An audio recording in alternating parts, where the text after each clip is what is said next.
Hey Kids Zone coordinators and service coordinators, hope you guys are having a great week.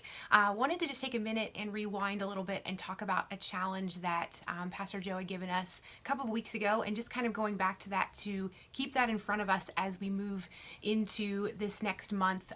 The challenge had been, let's identify 3 guys if you're a guy, or 3 girls if you're a woman, who we are developing in Kids Zone to do something that they've not done before. So this could be someone we are developing to improve on stage or on worship, or it could be someone we're developing to lead a small group, but something that is a measurable goal that they're stepping closer and getting to that place. So we talked about this a few weeks ago. I've had some good conversations with some of you, but I just want to check in, see how you're doing with that, and make it a point to follow up when I see you guys either this weekend or over the next week. Those of you that aren't here, I want to reach out to you by phone and have some conversations about who we're developing. So one great example of this, I want to give a quick shout out to Allison. So in the 11:15 service, Allison has been working a lot with Megan McCarthy, who has been training Nariah Hartz, brand new to Kids Zone. She started a couple of months ago.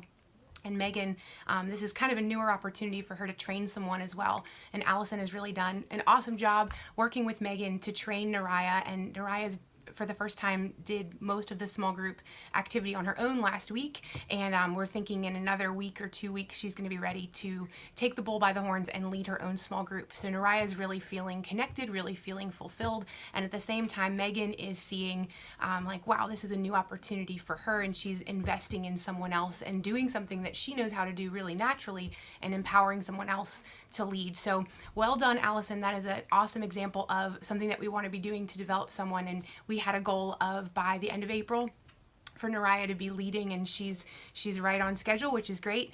So sometimes the schedule that we set for someone might ebb and flow. Maybe they need more time than we thought. Maybe they need less time. But we want to go back to that and think, who are the 3 people that we're developing? So for Patrick and Sean and Jim, I know we've talked a little bit about this, but want to go back to that. Who are the 3 guys that you're really investing in? What is their next step? And what is your deadline to help them get to that point? And same thing with Corey, Allison, and Pam. What are you doing to invest in and develop somebody or 3 girls in your service as well?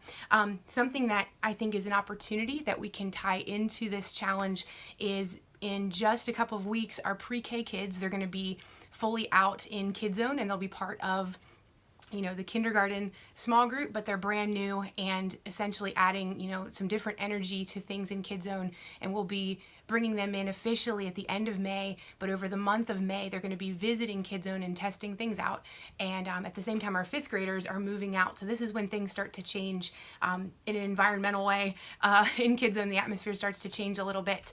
But this is actually a great opportunity to look for people we can develop specifically for that pre-K age group. So something that I would recommend, and I've talked to some of you about this, is finding an 8th grader or someone that's starting 8th grade in the fall, that's really been faithful, that's been proving themselves and has the maturity, and they're ready to really start learning how to lead a small group.